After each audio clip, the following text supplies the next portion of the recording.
Hello everybody, this is Jouni Juurila from Florbal Made Simple and we are back with a video, and this time we will focus on more in the physical training side and especially the gym workout. So the beginning question is that does a floorball player need to work out in a gym? And the answer is quite straightforward, yes they do. Yes, they do. In order to better their physical abilities to play better in the field, they need to work out in the gym. And I can already hear that somebody is yelling out there, but why? Why does a floorball player need to go out and work out in the gym? Well, it is quite straightforward as well. You need to be very fast in a floorball field. In order to be fast, you need to be able to create some force from your feet when they touch the floor and you're pushing yourself forward. So you need some force and abilities to absorb forces in the field. To create some force, you need some power. To create power, you need to be able to create as much as a big of an impulse every time. So you need to be able to command from your central nervous system that your limb is going to that direction and you are trying to create that power. So you need to be able to create that impulse and you need to be able to create that as fast as possible. And yes, it is very important from the injury prevention side as well, because you need to have something protecting your joints and bones so you will not be hurt that much if you fall or something happens in the field. And you need to also think about the sideboards. Think about how it feels to those sideboards in the field. If a very skinny guy that looks like a Skeletor from a He-Man series falls over the sideboard, you will both get hurt. The sideboard will be unhappy and you will get hurt. Was anybody else watching He-Man as a kid? That series? And everybody knows Skeletor, right? Right? Oh, okay. Well, not okay, but usually my jokes go this way that nobody understands. So never mind. But to the next subject. Then one question: if you want to be an optimal floorball machine in the field, physically wise, do you have to look like this? Is this the optimal? Or rather, is this the optimal? And you can all spend a few seconds of thinking, what the heck is this guy talking about? I'm talking about this, that if you are built in a way that you don't have any cushion around your bones, your limbs, your joints, and there's only bone, and if you fall down or something happens over there, is this the optimal? Because this is in the way other end of the spectrum as the previous picture. The previous dude was, by the way, Jay Cutler, a very, very famous bodybuilder and multi-time Mr. Olympia. But let's see that, do you need to look like either one of these? And the answer is neither one is beneficial. So you need to have some middle ground between that. You don't need to look like you're going to some Arnold Schwarzenegger bodybuilding contest and posing out to the audience. No, you don't need to look like that. But the other end of the spectrum, that you don't have anything, any cushion, any muscles around your limbs and joints that will provide you the cushion and will be able to help you on creating those forces we were talking earlier. That is not either good. So let's dive into the subject even more. Few words about the physical requirements in floorball. One needs to be able to create great level of impulse in the field, which means that you need to be able to push with your limbs, for example, with one feet that is pushing you forward while you're running, right? The both feet are not doing the exactly same function. At a time when you are running, you need to be able to, one leg is pushing you, so you need to be able to create as high and good impulse as possible. It needs to be created in the shortest time as possible. You need to be able to utilize that ability to create that impulse in the field, and that is probably the most key point in all of these. You need to be able to shift that power and force that you're able to create and utilize it in your own movement in the field. You need to be able to control your body during the movements in order that you are in balance and you will move as directly and smoothly as possible. and you need to be able to sustain that high level of impulse and be able to create that impulse throughout the whole game and keep the level of how you are able to create that impulse in the same level as far as possible.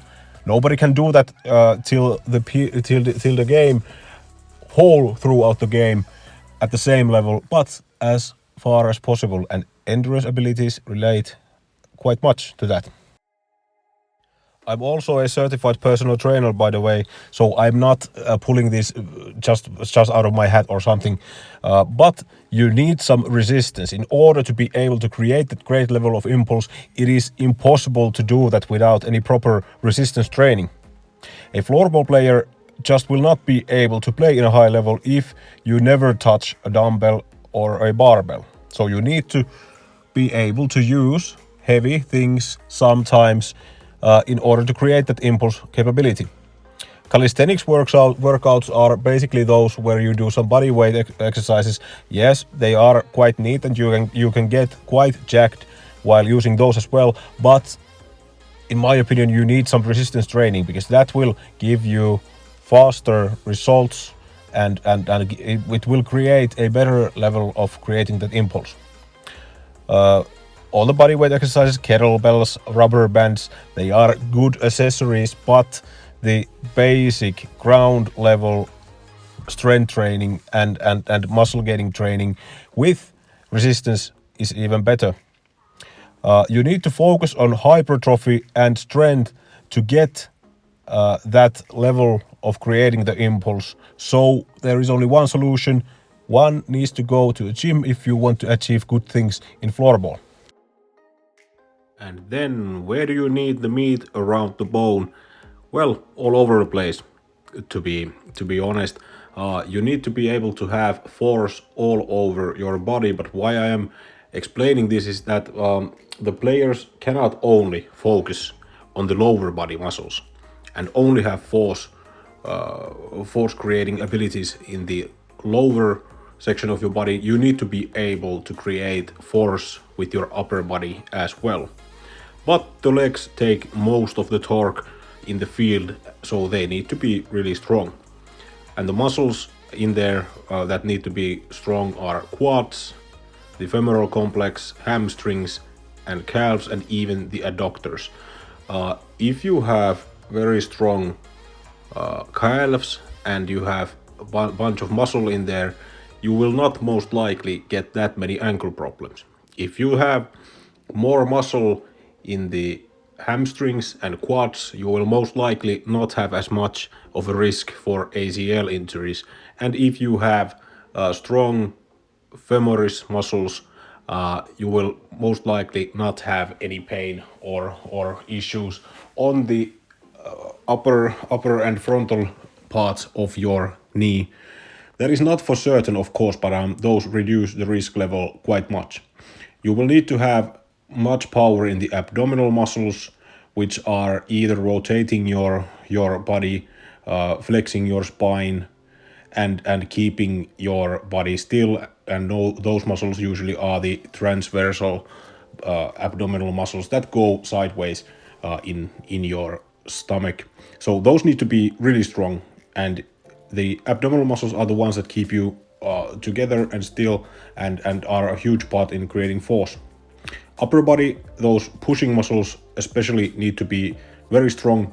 So pecs, shoulders, triceps come first to my mind. Those take a major role on how you are able to produce force from the upper body.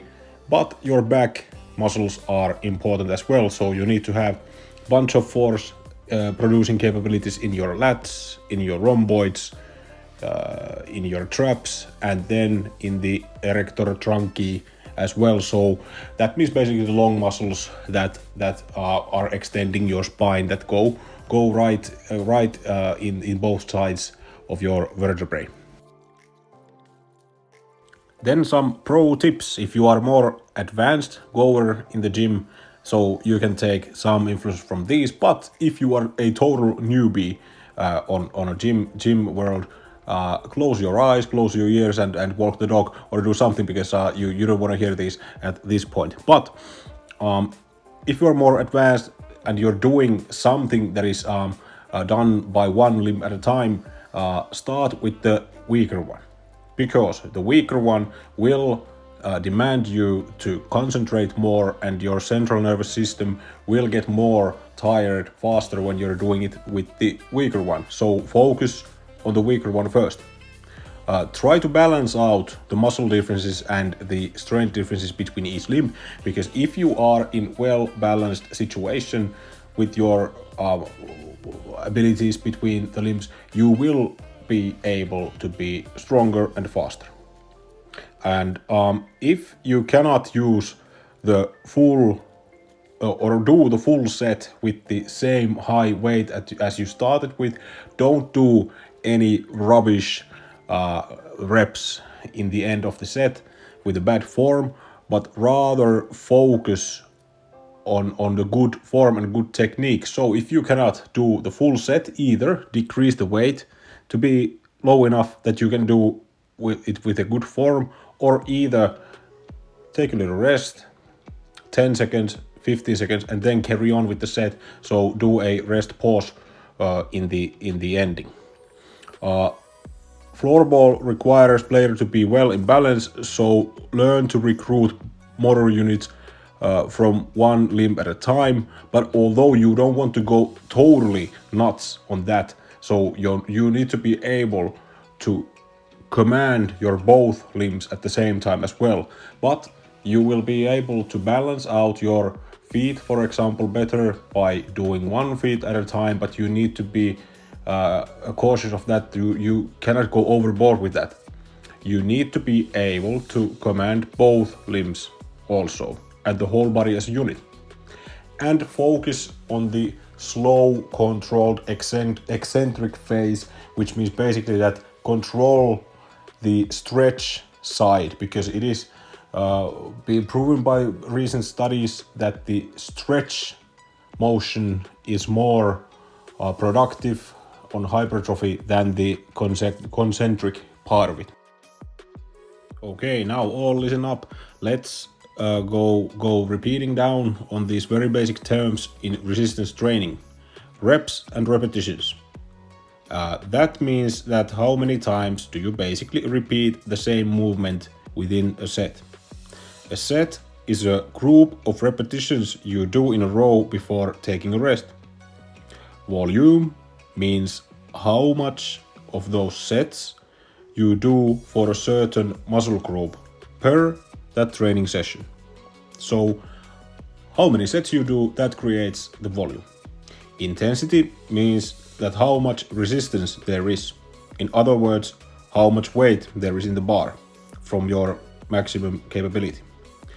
Velocity means the speed of the movement, and if you do barbell moves, how fast the bar moves and how fast the impulse is.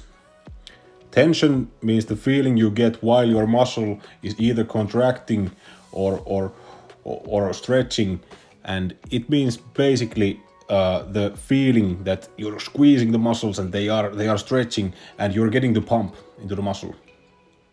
Well, the pump means the feeling when blood is rushing through your muscles and the burn and the little swollen feeling in the muscle. Then the last term, which is really important on getting stronger or gaining more muscle, which is progressive overload, which means that you progressively make each training session harder through any of these variables. Then also some little finer concepts or terms. Don't start to think about these too much if you are only just beginning. But RME means relative maximum effort, which is how much you give out of your maximum capability into the movement. So how much you had in store, what is your maximum effort that you can pull out today to the exercise, and how much you are giving out of that capability today. RIR means the reps in reserve, which is how many reps are you shy from that relative maximum effort. So training to failure or doing it all out every time, that is not beneficial as well. you need to leave sometimes some reps to the bank, but you cannot leave like dozens of those into the bank. We're talking about 1, 2, 3 reps shy from your relative maximum effort. So if you're a beginner, you should leave 1 or 2 to the bank after the set.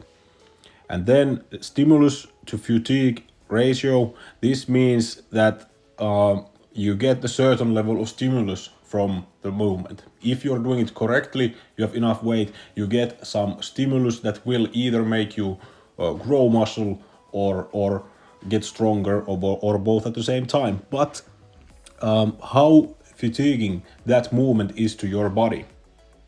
If you get a huge chunk of that fatigue, and you get a good or a mediocre stimulus to the body, how beneficial is that? So you need to be able to think about the movements, that how fatiguing are those to your systems in the body. If you can achieve the exact level of stimulus throughout some movement that does not create that much fatigue, I think the easier one is a better option.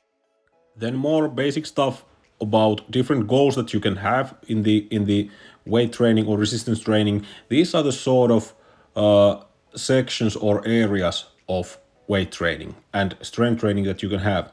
The beginners should start from muscular hypertrophy, which means that they enlarge the size of your muscle. That means that your meat on the bone will grow, and it is studied that it will grow in anything between from 3 to 30 reps, but many studies have suggested that the sweet spot is somewhere in the middle ground of 8 and 12 reps. One rep should last, if you are trying to build muscle, one rep should last from 2 to 8 seconds, according to the recent studies.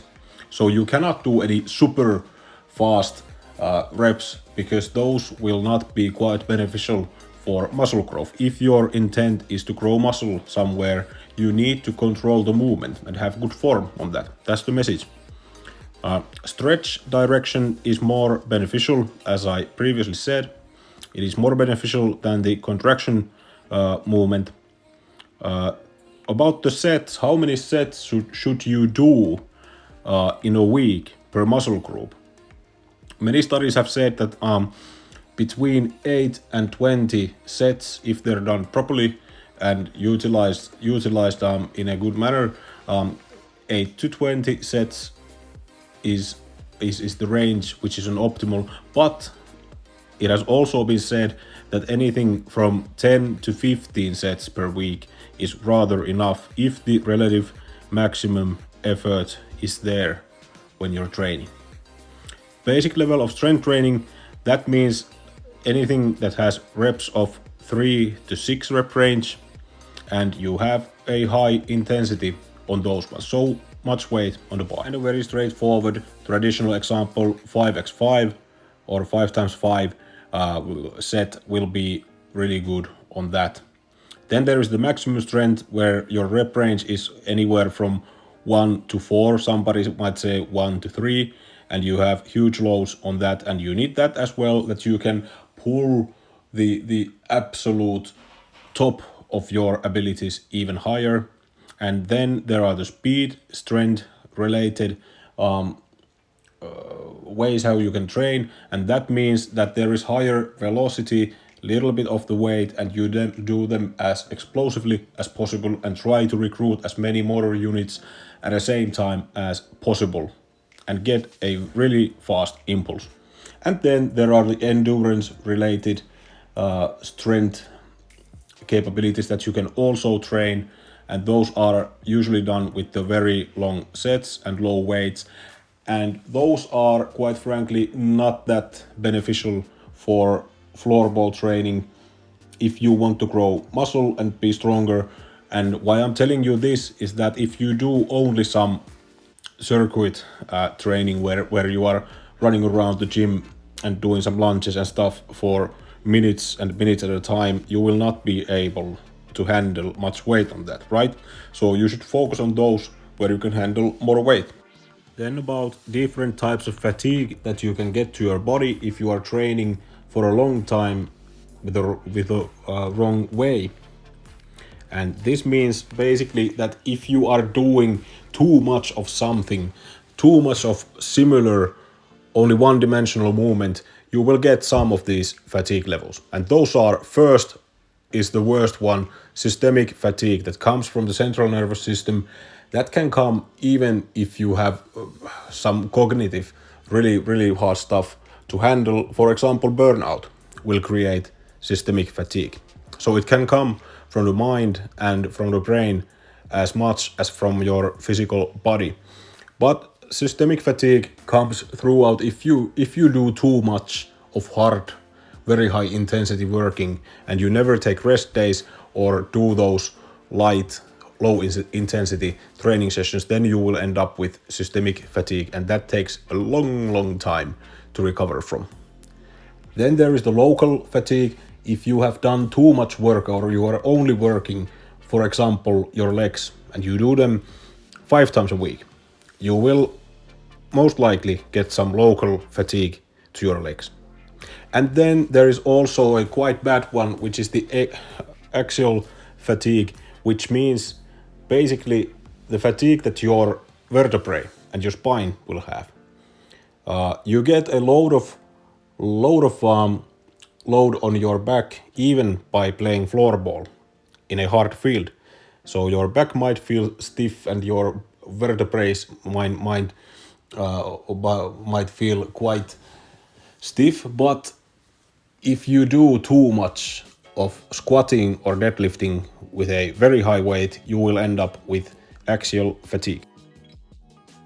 So then what to do as a beginner? First off, learn the correct form and do every rep and set with a perfect or almost perfect form.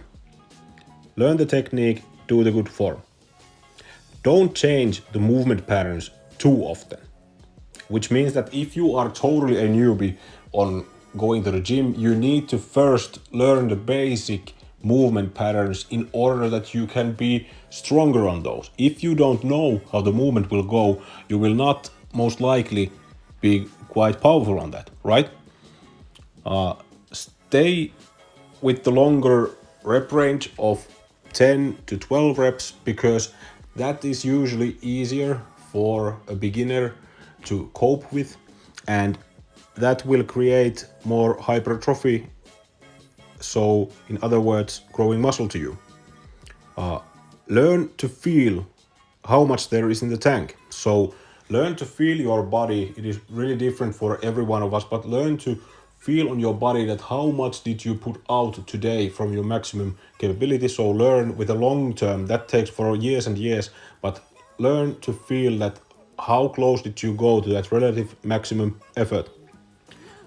Learn to feel the tension in the target muscle. So you need to be feeling the strain in the target muscle. If you're doing bicep curls and your little toes are getting banged up, something might go wrong there. Start to learn those movement patterns with using a 1 or 2 reps in RAR system. And I mean by that, leave 1 or 2 rep in a tank that you could have done 1 or 2 even more. That is more safe as a beginner. Keep your body stable throughout the movements and make sure that it is the target muscle that gives out first. If you're doing like overhead pressing for the shoulders and your triceps are the ones that are giving out at the first stage, then you need to think about that is there another way to do something to the shoulders. So how strong should you be then? It is rather hard to say this for certain that you need to be as strong in one movement, but we can say some sort of about their numbers that you should be able to achieve if you want to reach the top levels of floorball. Well, bench pressing at the first, it is better to bench at least 70 kilos than 30 kilos.